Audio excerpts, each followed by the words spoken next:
Live from Fox 5, welcome to the News Block. And here are the top stories on the news block. A judge dropping the bombshell announcement in the case against accused Gilgo serial killer Rex Heuermann.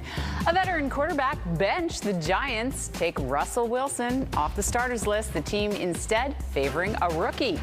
And the feds foil a threat near the United Nations, dismantling a possible plot to cripple cell service here in the city. Good afternoon. I'm Sharon Crowley. Thanks so much for joining us for the News Block today. We start, though, with breaking news. A man accused of attempting to assassinate President Trump has been found guilty on all charges. Ryan Ruth represented himself during his trial in Florida. He was arrested last September after being spotted with a rifle at then-candidate Trump's West Palm Beach golf course. Prosecutors said that he had spent weeks planning to kill Trump during his closing arguments. Ruth told the jury that he never intended to harm anyone. After the verdict was announced, more drama. The 59-year-old attempted to stab himself in the neck with a pen. He is now facing the possibility of life in prison when he is sentenced.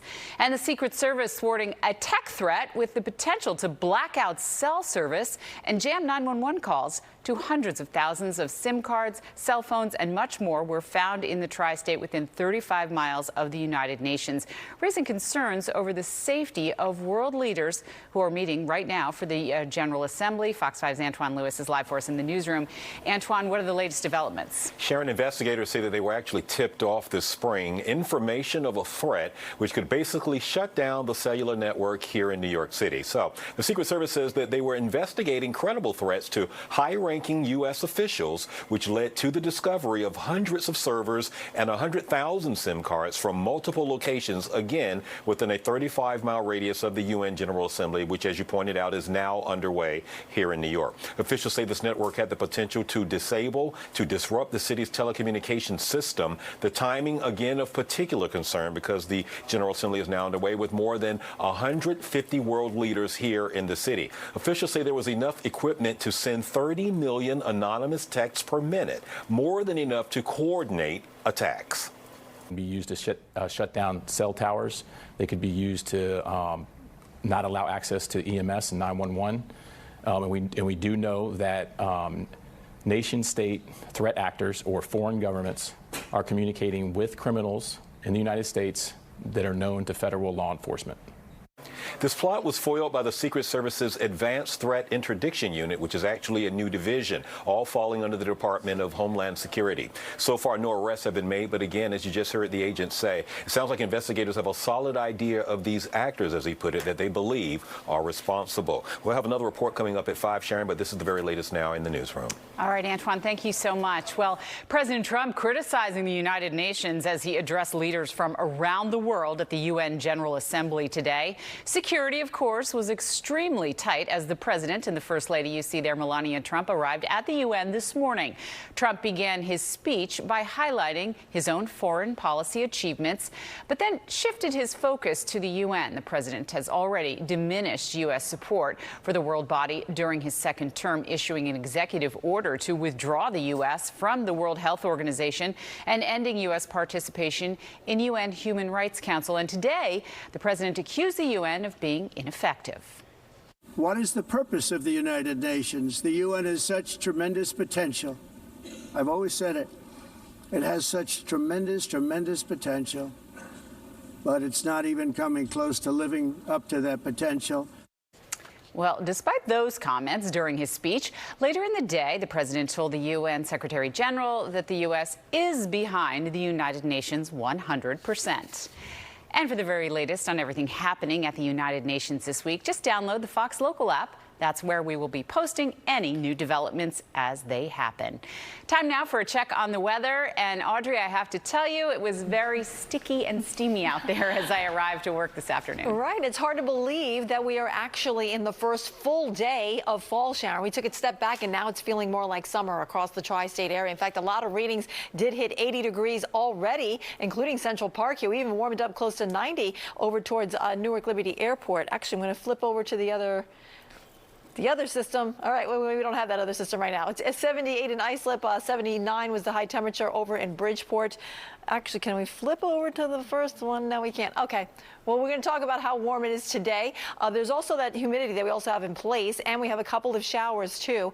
Those are coming in from the northwest, so we do have the chance of a shower and or a thunderstorm as we move along through the rest of the evening. We actually have a stationary front that's draped over the area, and that's going to result in some unsettled weather over the next couple of days. Temperatures are actually going to stay above normal, and, oh, there we go. Thank you. All right. So we do have a couple of showers rolling in. A futurecast is showing that we do have that threat continuing through the rest of the afternoon and into the evening here, and there'll be more widespread rain coming into play as we go further on into the week. So we are anticipating the need for the umbrella for the next several days. We also have a hurricane out in the Atlantic we're going to talk about. It's a major hurricane. It's Gabrielle, and looking ahead, we are going to see temperatures that are going to stay above normal, and we'll get those graphics actually straightened out for you in the next segment. Sharon, over to you. All right, I'm looking forward to it, Audrey. We'll see you in just a few minutes. Well, major developments coming up in the case against Gilgo Beach serial killer Rex Heuermann. A judge today denying the defense's request to throw out DNA evidence that prosecutors say links Heuermann to the murders of 7 women.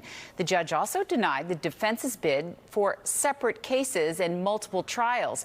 Defense lawyers arguing that the jurors would struggle with the volume and complexity of the evidence, but prosecutors say many of the victims are connected by overlapping evidence and witnesses.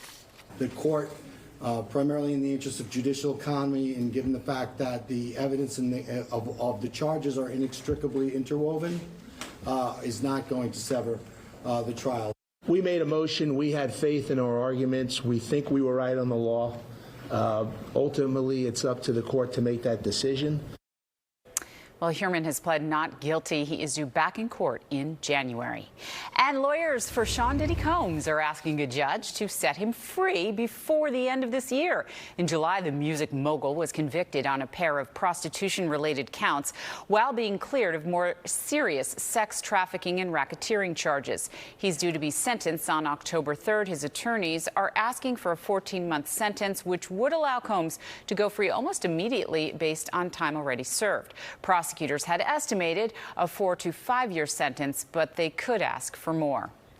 And late-night TV show host Jimmy Kimmel returning to the airwaves tonight. But some ABC stations are refusing to broadcast his show. The network suspended Kimmel last week over controversial comments he made about the death of conservative activist Charlie Kirk. It came after the head of the Federal Communication Commission issued a warning saying that companies should find ways to change conduct or threatened additional work for the FCC ahead. The indefinite suspension triggered a public outcry and claims of censorship. And yesterday, ABC said Kimmel's show would return tonight. However, Nexstar and Sinclair companies, which operate about a quarter of the network's affiliates, said his program will continue to be preempted on their stations. All right, some major New York sports news. Listen up. 2 big stories that we're following right now.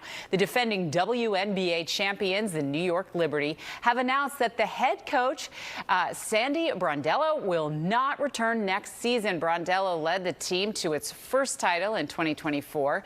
This year's squad was hampered, of course, by injuries to key players and was bounced from the playoffs in the first round.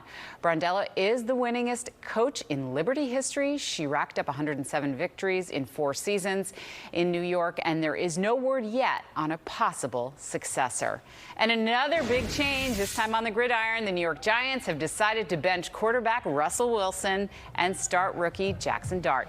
The 22-year-old was drafted 25th overall in this year's NFL draft out of Mississippi. The Giants are currently 0-3 and have failed to score a touchdown in 2 of the first 3 games. New York will play the undefeated LA Chargers on home on Sunday.